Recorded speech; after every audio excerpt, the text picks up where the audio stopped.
We're going to call the meeting to order. Please stand for the pledge.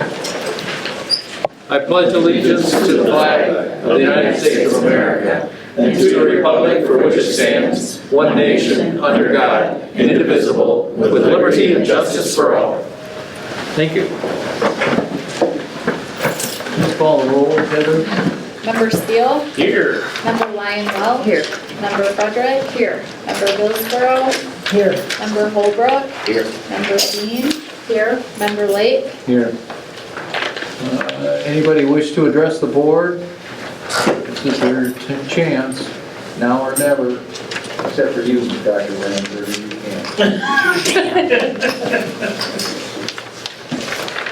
Visitors delegations, building program presentation, PMP.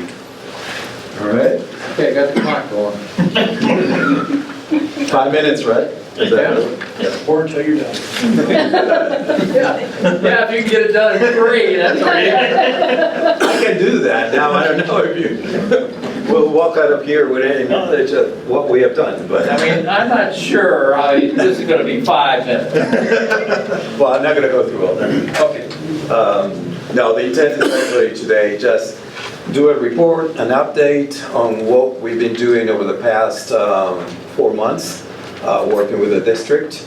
So you understand what is in those booklets that we distributed today. I think you already have like a draft version of those that Paul sent to everyone. So honestly, I'm going to try to be brief, but I just wanted to give you an overall view of what the work was in order to, for you to understand what is put into those booklets that you have there.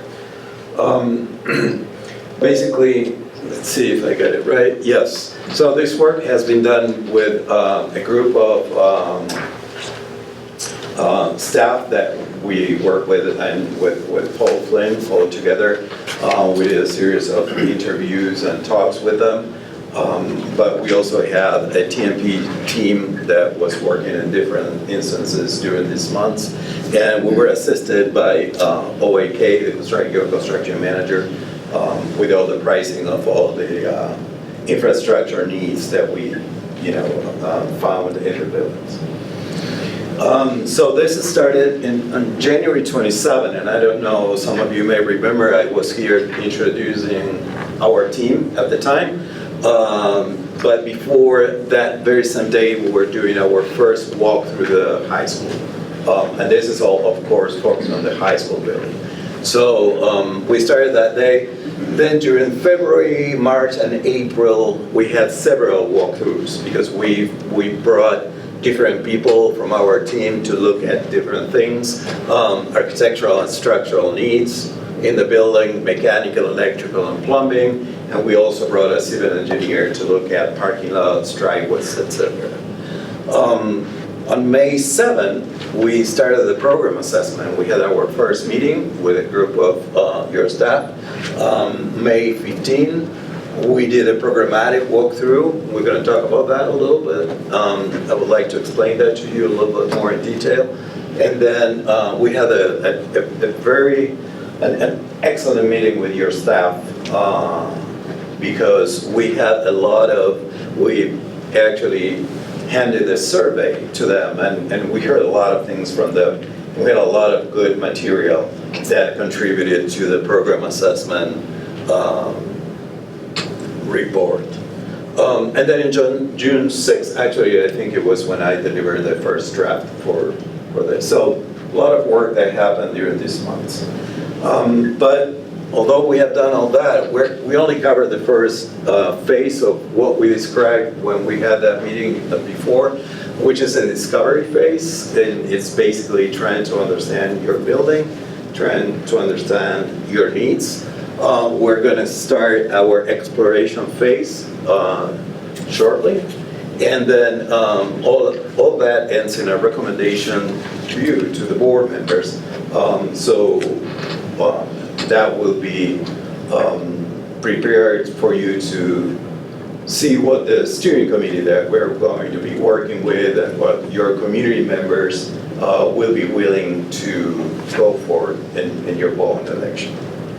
And when we work with all this, as you can see there, we had a facility condition assessment and the program assessment. Those two are the ones in your report, but we also work with the district vision and plan, vision and mission, and also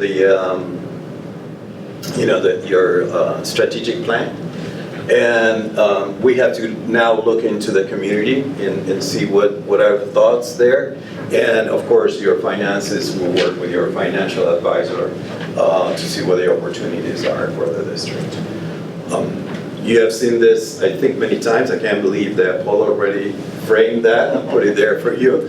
But basically what this tells you is that we have completed this. And that now in August, we're going to begin the exploration phase to see what conceptual ideas we can bring to the table to see what opportunities we have. As I mentioned before, we work with your vision, and so we use what you already have put together and use this for our program assessment, as well as the strategic planning that you have set up. So let's talk a little bit about the facility condition assessment that is pretty much 50% of what you have there. This is an assessment of your infrastructure needs. That's basically what it is. So we have gone around the building, look at the exterior of the building, including roofs, walls, doors, windows that need to be replaced. We look also inside the building. We added finishes, casework, interior walls, doors. We look at the facilities, the athletic facilities and your parking lots and driveways. Also, we brought engineers that were inspecting your mechanical, electrical, and plumbing systems. We also look into ADA requirements. We're going to talk about that a little bit because there's a lot that we can share with you. And then life safety and security, including building access and security systems in the high school. Here's some of the pictures that we took during those walkthroughs. And those are pretty much the sheets that you're going to see in your report where we identify the needs here, and then we categorize those needs and with different timelines, what is needed currently, what it could be delayed a few years, and so on. And this building summary is actually showing that the different categories, that in your buildings, all the way from administration to your classroom space, what is critical that needs to be taken care of in the next 1 to 3 years, what is near term, 4 to 6 years, long term, 7 to 9, and extended life, 10 years plus. Of course, these categories are a little subjective, right? Because something that we consider that, let's say a boiler that we consider could go, long term, if it breaks in the next year, there is going to be a little bit of flexibility there if it needs to be taken care of. And thank you, OIK, for providing all the pricing to this. You can see that basically the infrastructure needs that we identified, if we had all the money in the world and want to go and fix the building, raise up to $54 million. The pie charts are very useful to show where are those needs in the building. If you have a chance to see, I don't know if this is clear enough, but mechanical and plumbing and electrical are taking pretty much a third of the needs of the building. And then the building exterior, so your doors, your windows, your roofs, including instructional spaces, are taking another third of the building. What you can see there is something that is nothing new to you. I'm sure that you probably have the same perception. The areas like administration is very, very small because that is something that has been renovated, recently. Your athletics, your cafeteria is a little better shape than the older part of the building. So nothing shocking over there. It's pretty much confirming that that is what is happening. And then these values are actually based on priorities. So priority 1, which is the current needs, is taking almost 50% of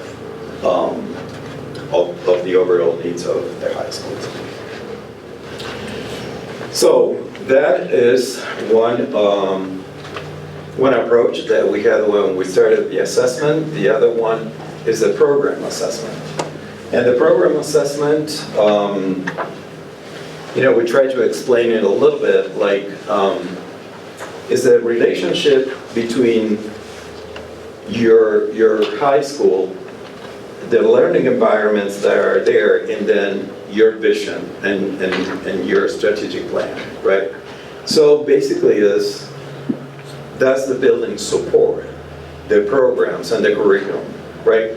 And those are things that are not tangible when we're looking at the infrastructure. If we look at the infrastructure, it's not going to tell us that maybe the media center could be used in a different way, or maybe the classrooms are too small, and I'm just making this up, right? Or maybe, you're in need of collaboration spaces, perhaps. So all those needs and the alignment between how the building is functioning and how it could function is what we will look when we do all this work.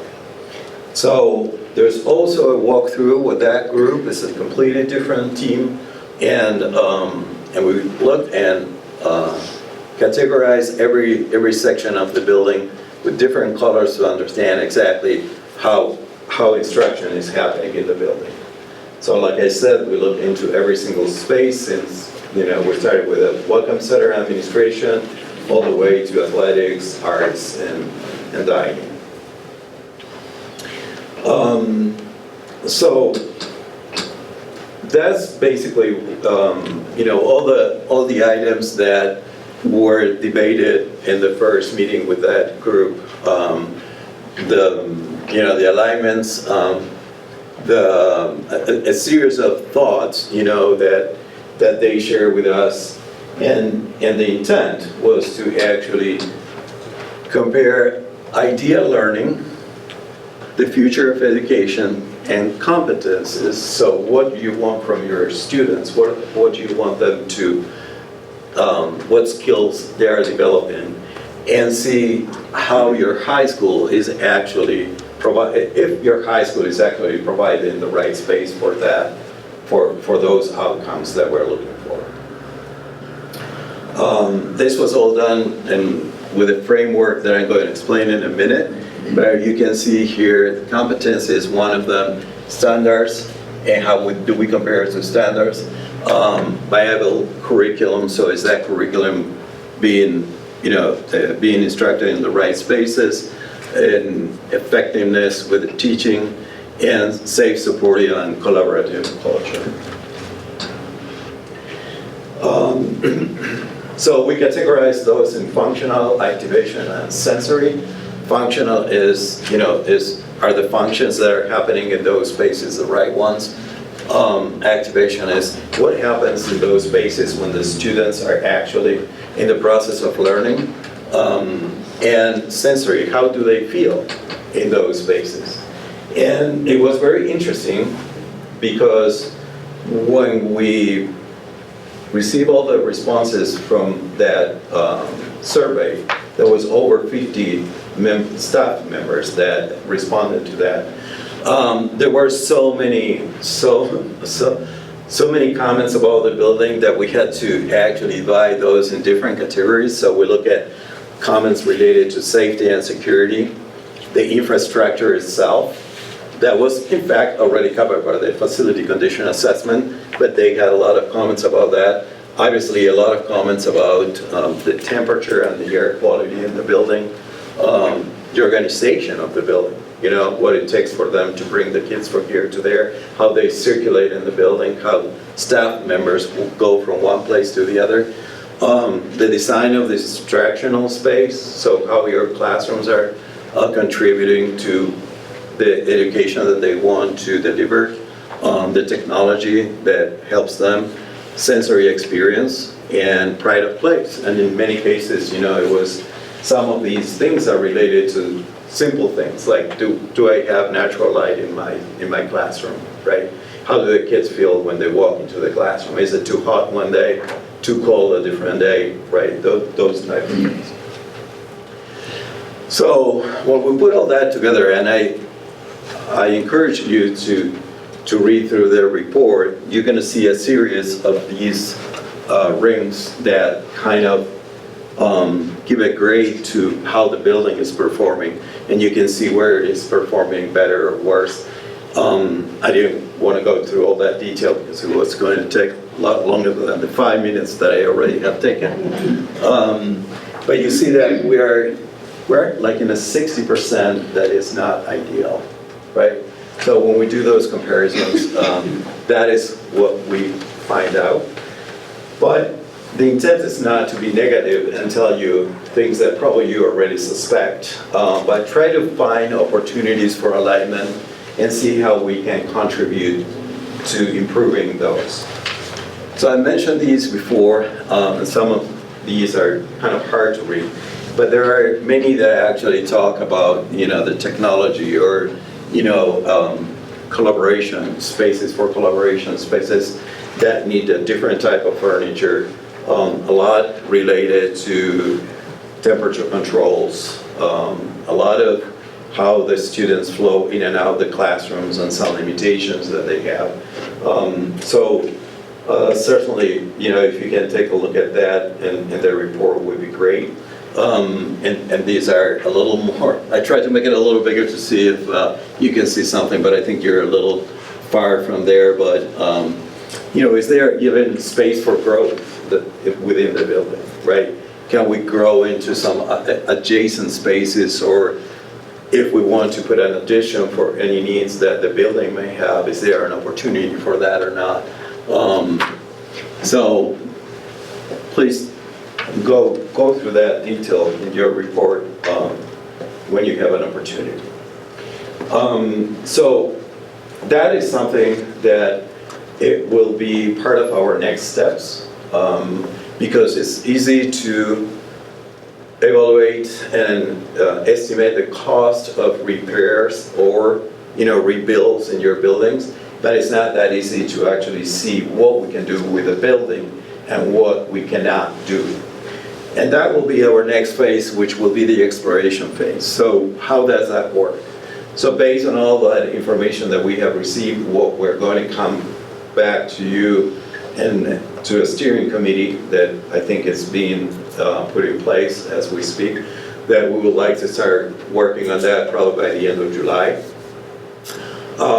So we would like to bring some conceptual ideas, right? So if we see, I'm going to give you an example. So this doesn't mean that it's going to be that way, but I'm going to give you an example. If we see that there are classrooms that have some limitations that cannot be fixed by just fixing the windows or the flooring, right?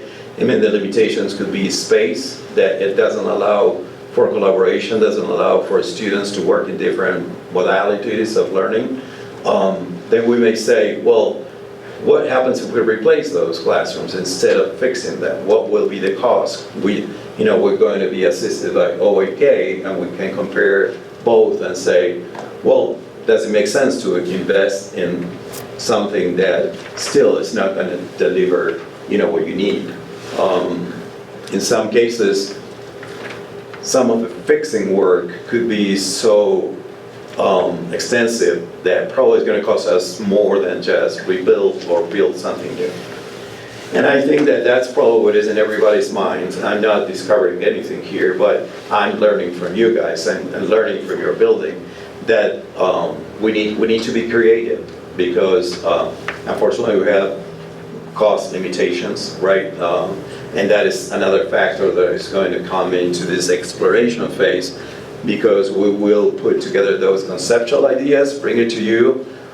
That steering committee is going to say, well, I like that, I don't like that, but what happens if we do this? So we're going to go back to our drawing table and we're going to come back with some refined options until we find the one that actually everybody kind of like and want to want to do. So that is going to take some work, as you can imagine. That's going to be pretty intensive work.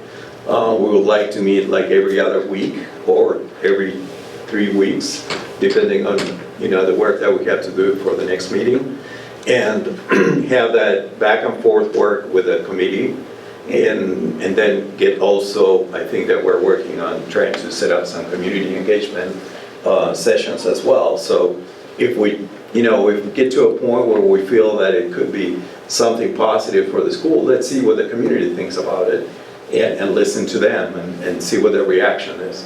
And if we have to make some adjustments, we'll make some other adjustments until we have the right program for Coldwater. So the intent is work on this from August to early November. So we have August, September, October to do all that work. Because you have a treasury date so far, December 1st, if I'm just... First week of December. First week of December. So that means that we have to come to your board meeting in November with a recommendation that steering committee will bring and say, this is what we think that it should be done to improve the high school. And then that will go to state treasury. That date, we'll have to put that application together, work with OAK as well. And then after that, we'll help you with the campaign that will happen during the winter, pretty much. So, though that, it wasn't 5 minutes for sure. But that's all I have, unless you have questions. You'll still get a bonus. When you're working with this steering committee, do you ever come up with plans where you would bond for different numbers? Like, build a brand new high school, 79 million. Repair the one we have for 54 million.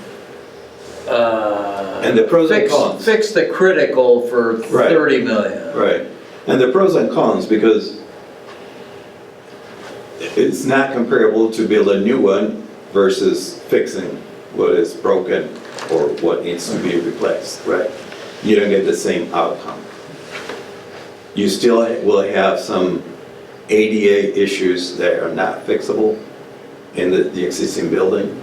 And obviously, when you do new, it could imply, like you're going to do everything the way you need it, right? And put it in the place you want. Partial renovations and partial replacements, if we want to talk about that, have more limitations. Because basically your school has to function while the construction manager is doing the work. So there are many factors that come into place when you're working with a steering committee. Money, of course. Then what you can do, we'll try to be as creative as possible, and maybe entertain some ideas that you're going to say, we're not going to do that. That's all right. I better show it to you now. You tell me, no, we're not doing it, that, regret it later and say, why didn't we do that? So we're gonna look into what can be done and what can we cover with the money that we will be able to get, right? I think it all comes to that. There's site limitations as well. The construction happening during the school year also. So yes, we'll look into from here to here. But you're going to come up with a single recommendation? That's the job of the steering committee. We're not going to recommend that. The steering committee will evaluate all the information that we will bring to them, and we're going to make it work. So if anybody here is going to be part of it, get ready to work, because you had to, we're going to make you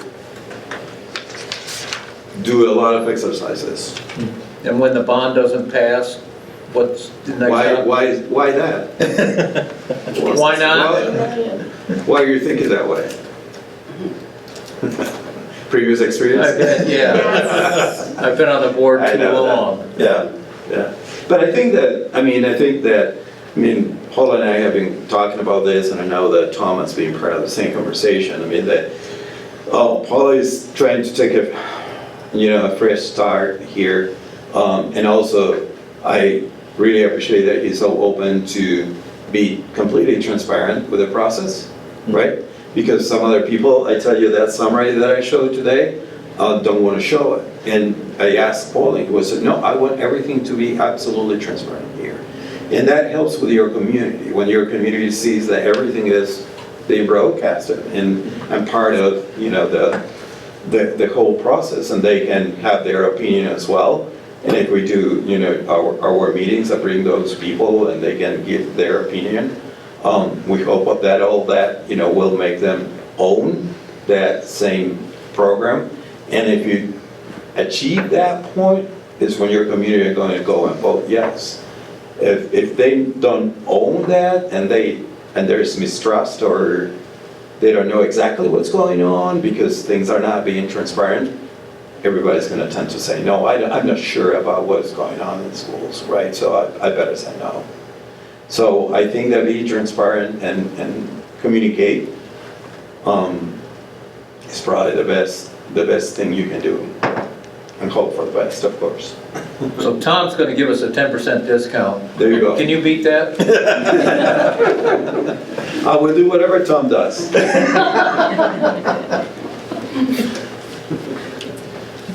You're on the clock. I thought he used my time up. No, your time's up. Thank you, Mr. Blanc. No, of course, thank you. Anybody else have some questions here? All right, thank you.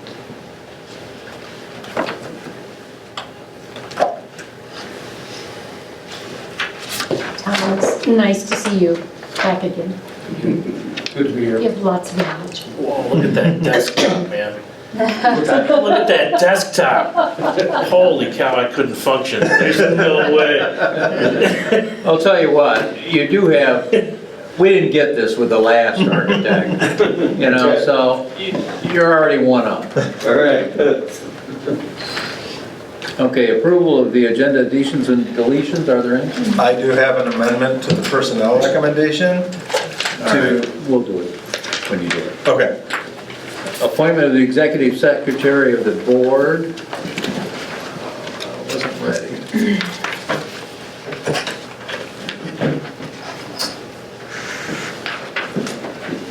Board of Education may appoint an executive secretary to the board. The main functions of the position are to record minutes of the board meetings and carry on clerical duties, Be it resolved, the Board of Education appoints Heather Harvey as the executive secretary of the board at her current hourly rate, inclusive of regular and special meetings and duties assigned outside regular clerical responsibilities for the 2025-2026 school year, effective July 7th.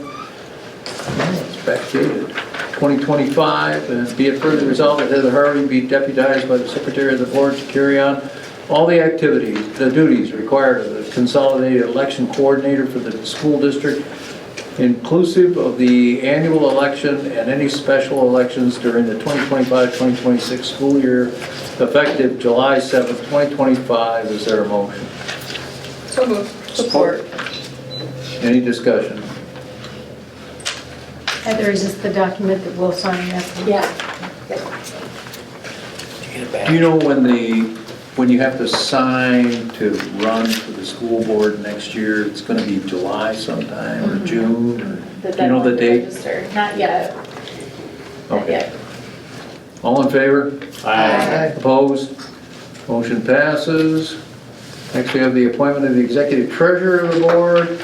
The executive treasurer of the Board of Education is appointed annually during the district's organizational meeting in July. In such manner as the responsibility of the administration school district money is placed in the school district's chief financial officer or business manager to do several things. Be it resolved, the Board of Education authorizes the district's chief financial officer to carry out the financial administrative duties of the district for the 2025-2026 school year as presented. Is there a motion? So moved. Support. Any discussion?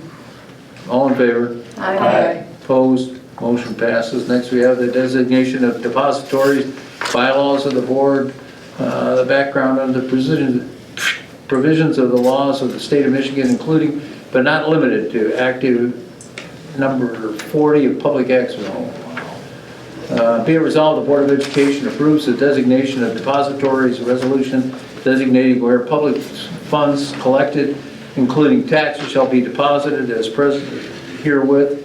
See the attached document. Is there a motion? So moved. Support. Any discussion? Looks like they get every bank in town. Roll call vote. Member Holbrook, Yes. Member Steele, Yes. Member Dean, Yes. Member Billsborough, Yes. Member Lyon Welch. Yes. Member Frederick. Yes. Member Lake. Yes. Motion passes. Next, we have the resolution authorizing the signatures on checks issued by the school district for the 2025-2026 fiscal year. President, superintendent, and chief financial officer are authorized to sign checks from the following funds: the 2018 debt retirement fund, the building and site sinking fund, the general fund operating accounts, school lunch fund, payroll checking account, petty cash checking account, flexible spending account, preschool fund, the elementary school activities account, Lake Middle School activities account, Coldwater High School activity account, athletic activity account, and the 2018 capital project fund. Be it further resolved that the superintendent, chief financial officer, athletic director, and only in emergency situations, the secretary to the athletic director are authorized to sign checks from the following account: the athletic officials account. Be it further resolved that the superintendent, chief financial officer are authorized to sign checks from the following account: the 2018 bond construction fund. Be it further resolved the superintendent, chief financial officer, payroll manager be authorized to transfer money from the general fund to the payroll accounts for payroll costs. Be it finally resolved that the superintendent, chief financial officer be authorized to transfer money between accounts. A roll call vote. Oops. Now we need a motion. So moved. Support. And I guess you're going to fill those names in. Yeah. Okay. So we have to do the roll call. Roll call vote. Member Lyon Welch. Yes. Member Frederick. Yes. Member Billsborough. Yes. Member Holbrook. Yes. Member Steele. Yes. Member Dean. Yes. Member Lake. Yes. Motion passes. Next, we have the resolution providing for the holdings of regular meetings and service of notice of special meetings. The board is required by law to annually update its bylaws concerning the holding of both regular and special meetings. Be it resolved, the Board of Education approves the attached resolution providing for the holding of regular meetings and service of notice of special meetings for the 2025-2026 fiscal year. See the attached resolution document. Is there a motion? So moved. Support. Any discussion? These dates aren't going to conflict with anything, right? No, I hope not. Okay. Triple checked it. Because we've but- changed it in the past. What the heck is this, a regular? This one's a. Roll call Roll vote. call too, yeah. Member Frederick. Yes. Member Billsborough. Yes. Member Dean. Yes. Member Holbrook. Yes. Member Lyon Welch. Yes. Member Steele. Yes. Member Lake. Yes, motion passes. Next we have subject of public and closed meetings of the Board of Education. The background is amended, provided that every meeting of the board shall be open to the public except those closed sessions called for the purpose of defined by law. Be it resolved, the Board of Education resolved to abide by the Public Acts 261 of 1968 and 267 of 1976 as amended for public and closed meetings of the Board of Education for the purpose of discussing strategy for negotiations with various labor units. Throughout the negotiation process, holds strategy sessions in closed meetings, and all other purposes are authorized by the Public Meetings Act where it is desirable to do so. Is there a motion? So moved. Support. Any discussion? All in favor? Aye. Opposed? Motion passes. Next, we have the appointment of legal firms and legal consultants. Be it resolved, the Board of Education retains the firms of Troon Law Firm, PC of Lansing, Michigan, and Miller Johnson of Grand Rapids, Michigan, and a local law firm, if deemed appropriate by the superintendent for legal services relative to the 2025-2026 school year. Is there a motion? So moved. Support. Any discussion? All in favor? Aye. Opposed? Motion passes. Let's see, next we have... minutes. Oh yeah, approval of the minutes from June 23rd, 2025. Is there a motion? So moved. Any discussion? All in favor? Aye. Opposed? Motion passes. Next, we have the consent agenda, personnel recommendations. Okay, and there is an amendment to this one, which is the varsity football coach. But relative to certified staff recommendations, the Board of Education approved the administrative recommendation to employ Allison McCann for the 5th grade teaching position at Lakeland Elementary, effective the 25-26 school year, pending background check. Board of Education approved the administrative recommendation to employ Rebecca Heaton for the full-time multilingual director position for Coldwater Community Schools, effective 25-26 school year. The Board of Education approved the administrative recommendation to employ Robin Swartz for the full-time Dean of Students position at Coldwater High School, effective the 25-26 school year. The Board of Education accept with regret the resignation of Ashley Seckler as counselor for Lake Middle School, effective July 21, 2025. Relative to support staff recommendation, the Board of Education approved the administrative recommendation to employ Hayam Mohammed for the part-time ELL support personnel position at Lakeland Elementary, effective the 25-26 school year, pending background check. And the amendment relative to extra duty staff recommendations, the Board of Education approved the administrative recommendation to employ Jeff Scorifar for the varsity football coach position at Coldwater High School, effective the 25-26 school year.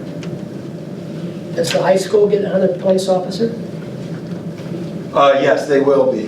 That is the decision of, who it's going to be is the decision of the chief, so he's actually working on that currently. I didn't hear the question. Will the high school be getting another SRO to replace Robin Oh, Schwartz? that was going to be my question. And the answer is yes. Okay. Historically, did we have input on that? Who it was? Well, I'm sure they will, but I think he's at the first step right now. So do we have all the teacher positions filled at this point now? Is the 5th grade one the last one we needed? I believe we're still working on the young 5 position and the additional ELL teacher at Max Larson. And then the ELA 6 through 8 intervention teacher at Lake Middle School is still in there. And the intervention ELA teacher at Lake Middle School. Close, close.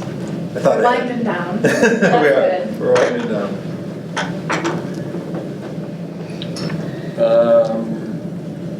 Why did we have to appoint Jeff Scoreboard? Because he retired.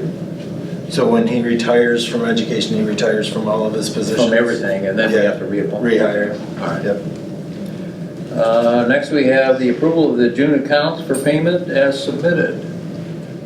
Be it resolved that the following accounts for June be approved for payment as follows. General fund accounts in the amount of $2,610,906.02. Special revenue accounts in the amount of $234,075.42.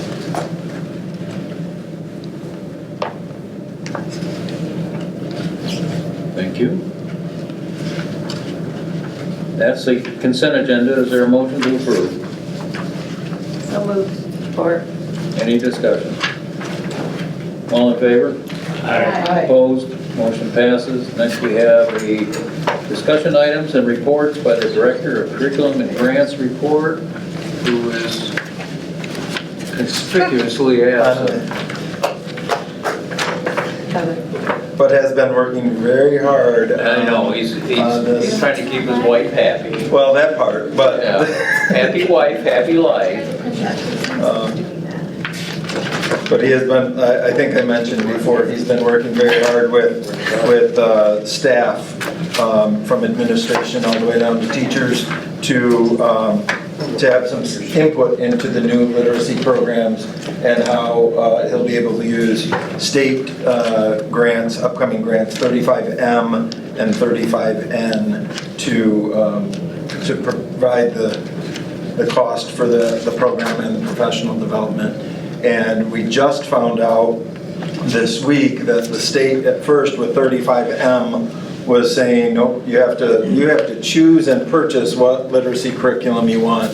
And the teachers were saying, well, we would really like to pilot some programs and see. And so the state has changed direction on that now, and they're allowing, they've pushed back the deadline for purchasing of stuff so that the schools have an opportunity to pilot different programs and see what they feel best fits their needs. I know there was a question that came to us by Kate that can we get a list of what programs are being used in what buildings and that type of thing, because it is a lot. Yeah. And it's a lot, so I'm going to make Mr. Dancer do it since it's his baby. So when he returns tomorrow, he's gonna we'll let him know that he's been asked to put that information together for everyone. Yeah, sounds good. Okay. He submitted about 20 action items. Yeah, we got a lot of work to do. So Superintendent report. I don't have a lot since we just met 2 weeks ago, but I did want to mention the budget. We still have no clarity from the state or federal legislators regarding the budget. The district is in good financial standing, so we believe that we're going to withstand any potential shocks that might come. But State Senator Lindsay was on the radio this morning and said that he wasn't even sure how close they were yet. We've heard rumors that it could be September before they come to an agreement.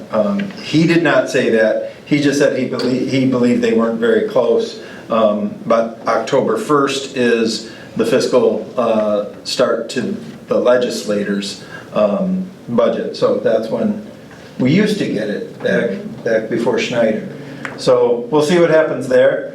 The bond we talked about, invitations for steering committee will go out this week. Thank you to those of you who suggested names.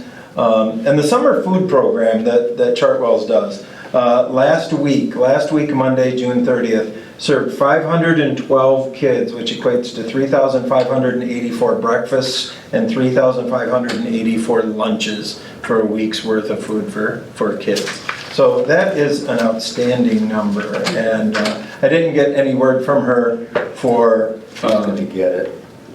for today, but I think Get it's that. So each child got 7 breakfasts, yep, and 7 lunches. 7 lunches? Yep. For 5 days. Yep. No, for 7 days. 7 days. For 7 days. So they cover them over the weekend Yeah, too? during the summer. Yeah. Okay. Yep. I thought they got them all on one day. They do. They do. They get them all on one day? Yeah. Yes. They get a bag full of food Wow. for Monday through They Sunday. can feed their whole family. All right, thank you. Let me see if I can get to where I'm supposed to be here. Action items. We had a quorum of the board who suggested that we take all of the action items and approve them all at once. Okay. So we have 16 action items. One is to renew the 1-year contract of Alliance Insurance for mental health services. A request to approve the district-wide professional development advisory committee. A request to approve the quote with Navigate 360 to school-wide behavior intervention and monitoring system for Lakeland Elementary School. Request to approve the quote from IXL Learning. Request to approve the 1-year subscription to Cerebrate. Request to approve the contract renewal with Learning AZ. Request to approve the contract renewal of Go Guardian teacher subscription. Request to approve the renewal with the NWEA for testing services. Request to approve the quote from Pioneer Valley Digital Reader for renewal of services. Request to approve the contract renewal of the District Remind subscription. Request to approve the 1-year subscription with a rec desk for the Dr. Robert W. Brown Aquatic Center. Request to approve the quote from Navigate 360 for Lake Middle School Behavior Support Programs. Request to approve the contract renewal for the grape seed licenses for elementaries. Great request Recommendation to approve the contract with High Reliability Schools for Level 2 support. Request to approve the invoice for the Donay's on-time services for replacement of the rooftop HVAC system. Recommendation to approve the Xerox purchase agreements for new copier printers for Coldwater High School and Lakeland Elementary. Is there a motion? I'll make the motion. Second. Where were you, Bob? Well, I'm sorry. You, What did I do? you were part of the quorum. You were supposed to say, I second. I couldn't beat her. She got in. She beat you to the punch? She did. Is there any discussion? Yes, Yes, Yep. go ahead, Jim. Lay it on me. Tell me a little bit more about the 360 for behavior support at the middle school. How are we going, I understand about 360 on phones, Right. but how are we putting that on their Chromebooks? How does it work? It's on any type of, no, I don't believe that it'll be on the Chromebooks. But it could be, I can get more information for that. That was a Mr. Dancer question. But they are, I believe it's any type of any type of system that, I'm looking at the wrong one, that will put on any of, put on any of the devices. So are we going to have them on their phones? Are we gonna? No, we can't put anything on That's what kids' I know, phones. especially what we just discussed. Right. Is it gonna be, it's something that works digitally and wirelessly, right? If it's the same as, help me out here, younger people, if it's the same as 360. It's not like the one where you, are you thinking of the kind where you track people? Yes. Where you can spy where they Yes. are? It's different I than don't that. do I was just Googling it. It's. Like 360. Yeah. This is completely different. It Okay. talks about like disruptions and disrespect, and I think it's where you can monitor it, and maybe they're using it in place of, like we use Skyward to put that data in now. I don't know with those two schools, because I see Lakeland's using it too, if it's a way to do it outside of Skyward. I don't know. And is it something for all the schools to look at? I don't know. Well, and I think that's the question that I asked Gary was each building wants to be able to look at how they track student data differently. But, so I think that's part of it as well. I don't believe this is the one where you track what the kids are doing on it. It's just, It keeps track of their. of their behavior referrals. Okay. And those that have access to it, whether it be the administration, the teachers, or support services, will be better able to make those connections than what we have now and help better serve the kids Okay. and the families. Mr. Go ahead, Bill. Jim.